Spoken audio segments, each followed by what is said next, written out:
ಕಾರ್ಯ ಮತ್ತು ಜವಾಬ್ದಾರಿ ಹಾಗೂ ಮಹತ್ವ ಸುಮಾರು ಬೇರೆ ಇಲಾಖೆಗಳಿಗಿಂತ ಹೆಚ್ಚಿನ ಜವಾಬ್ದಾರಿ ನಮ್ಮ ಮೇಲೆ ಇದೆ. ಜನಗಳ ಅವಲಂಬನೆಯೂ ಕೂಡ ನಮ್ಮ ಮೇಲೆ ಇದೆ. ಪ್ರತಿನಿತ್ಯ ಜನಗಳ ಜೊತೆ ನಮ್ಮ ಸಂಪರ್ಕ ಇರುತ್ತೆ.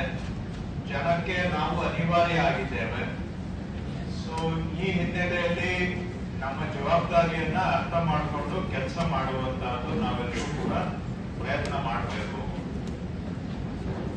ಕಂದಾಯ ಇಲಾಖೆಯಲ್ಲಿ ಸಾಕಷ್ಟು ಜನಗಳದ್ದು ಕೆಲಸ ಆಗುತ್ತೆ, ಆದ್ರೂ ಸಹ ಎಷ್ಟೋ ಜನಗಳದ್ದು ಆಗೋದಿಲ್ಲ.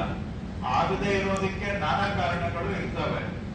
ಹಳೆ ದಾಖಲೆಗಳು ಇಲ್ಲದೆ ಇರುವಂತಹದ್ದು, ಅಥವಾ ನಮ್ಮ ಅಧಿಕಾರಿಗಳ ಸಮಯ ಕೊರತೆ, ಅಥವಾ ನಮ್ಮ ಅಧಿಕಾರಿಗಳ ಬೇಜವಾಬ್ದಾರಿತನ, ಅಥವಾ ನಮ್ಮ ಹತ್ರ ಬರುವಂತ ಜನಗಳು ನಮ್ಮನ್ನೇ ಯಾಮಾರಿಸುವುದಕ್ಕೆ ಮಾಡುವಂತ ಪ್ರಯತ್ನಗಳು, ನಾನಾ ಕಾರಣಗಳಿಂದ ಒಂದಷ್ಟು ಕೆಲಸ ಏನು ಆಗೋದಿಲ್ಲ. ಇದು ಬರೀ ಕಂದಾಯ ಇಲಾಖೆ ಮೇಲೆ ಪ್ರತಿಬಿಂಬಿಸೋದಿಲ್ಲ, ಇದು ಇಡೀ ಸರ್ಕಾರದ ಮೇಲೆ ಪ್ರತಿಬಿಂಬಿಸ್ತದೆ. ಮತ್ತು ಜನಕ್ಕೆ ಒಂದು ರೀತಿ ಕಂದಾಯ ಇಲಾಖೆ ಮೇಲೆ ಅವಲಂಬನೆ ಏನಿದೆ ಅದು ಅನಿವಾರ್ಯ. ಒಂದು ಹಂತದಲ್ಲಿ ಕಂದಾಯ ಇಲಾಖೆ ಬಿಟ್ಟು ಜನ ಜೀವನ ಮಾಡೋದೇ ಕಷ್ಟ. ಇಷ್ಟೊಂದು ಜನಗಳ ಜೀವನದ ಮೇಲೆ ಪರಿಣಾಮ ಇರೋದ್ರಿಂದ ಅಷ್ಟು ಹೆಚ್ಚಾಗಿ ನಾವು ಕೆಲಸ ಮಾಡಬೇಕಾಗುತ್ತೆ. ಒಂದು ಸಣ್ಣ income certificate, caste certificate, agriculture labour certificate, agriculture certificate ಇಂದ ಹಿಡಿದು ಅವರ ಜಮೀನಿನ ದಾಖಲೆ, ಪೋಡಿ, ಖಾತೆ ನಿರ್ವಹಣೆ ಎಲ್ಲ ಹಂತದವರೆಗೂ ಕೂಡ ನೂರಾರು ಕಾರಣಗಳಿಗೆ ಜನ ನಮ್ಮ ಹತ್ರ ಬರ್ತಾರೆ. ಮತ್ತು ಪ್ರತಿನಿತ್ಯ ಬರ್ಬೇಕಾಗುತ್ತೆ. ಒಬ್ಬರಲ್ಲ ಒಬ್ಬರು ಒಂದು ಕುಟುಂಬದಲ್ಲಿ ನಮ್ಮ ಹತ್ರ ಬರ್ಬೇಕಾಗುತ್ತೆ. ಸೊ ಹಾಗಾಗಿ ಇಷ್ಟೆಲ್ಲ ವ್ಯಾಪಕ ಜವಾಬ್ದಾರಿ ಇರೋದ್ರಿಂದನೇ ಕಂದಾಯ ಇಲಾಖೆಗೆ ಒಂದು ರೀತಿ ಮಾತೃ ಇಲಾಖೆ ಸರ್ಕಾರದಲ್ಲಿ ಅಂತ ಹೇಳ್ತಾರೆ. ಮಾತೃ ಇಲಾಖೆ ಅಂತ ನಾವು ಹೆಗ್ಗಳಿಕೆಗೆ ಹೇಳ್ಕೊಡೋದಲ್ಲ, ಅದಕ್ಕೆ ತಕ್ಕ ಹಾಗೆ ಕೆಲಸನೂ ಮಾಡ್ಬೇಕಾಗುತ್ತೆ ನಾವು. ಹಾಗಾಗಿ ಈ ಜವಾಬ್ದಾರಿ ಅರ್ಥ ಮಾಡಿಕೊಂಡು ಎಲ್ಲರೂ ಕೂಡ ಕೆಲಸ ಮಾಡಬೇಕು ಅನ್ನೋದು ನಾನು ಆರಂಭದಲ್ಲಿ ಸೂಚ್ಯವಾಗಿ ಹೇಳ್ತಕ್ಕಂಥ.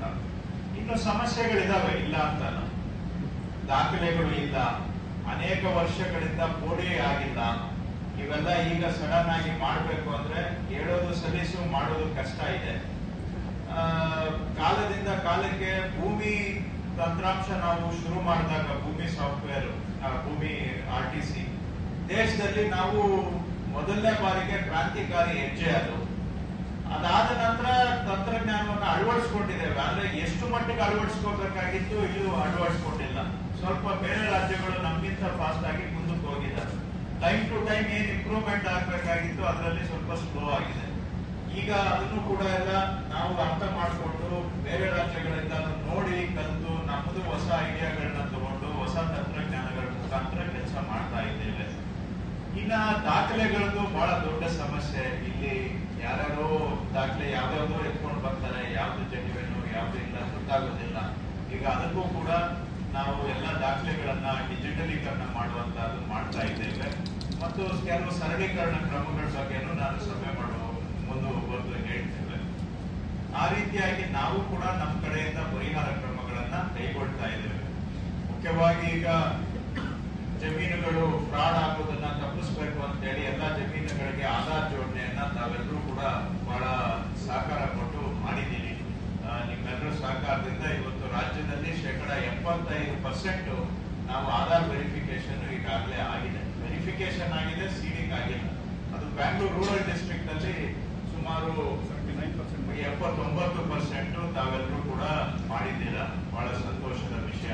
ಹಾಗೆ ಸರ್ಕಾರಿ ಜಾಗಗಳನ್ನ ಗುರುತಿಸುವಂತ ಲ್ಯಾಂಡ್ ಬಿಡ್ ಕಾರ್ಯಕ್ರಮದಲ್ಲೂ ಕೂಡ 98% ಬ್ಯಾಂಗ್ಳೂರ್ ರೂರಲ್ ಅಲ್ಲಿ ವೆರಿಫಿಕೇಶನ್ ಆಗಿದೆ.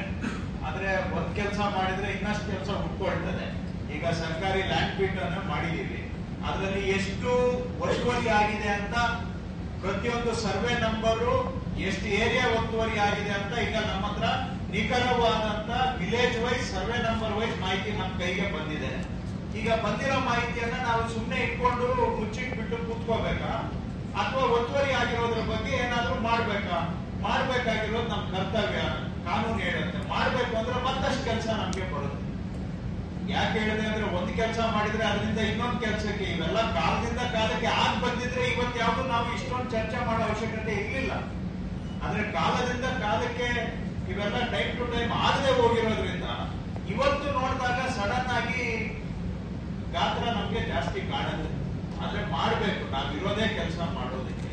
ಸೊ ಹಾಗೆ ಲ್ಯಾಂಡ್ ಬೀಟ್ ಮಾಡಿದ್ಮೇಲೆ ಈಗ ನೆಕ್ಸ್ಟ್ ಲ್ಯಾಂಡ್ ಎನ್ಕ್ರೋಚ್ಮೆಂಟ್ ರಿಮೂವಲ್ ಕೂಡ ಮಾಡ್ಬೇಕಾಗುತ್ತೆ. ಮುಖ್ಯಮಂತ್ರಿಗಳು ಎಂಟೈರ್ ಕ್ಯಾಬಿನೆಟ್ ಇದ್ರ ಬಗ್ಗೆ ಬಹಳ ನಿರೀಕ್ಷೆ ಇಟ್ಕೊಂಡಿದ್ದಾರೆ.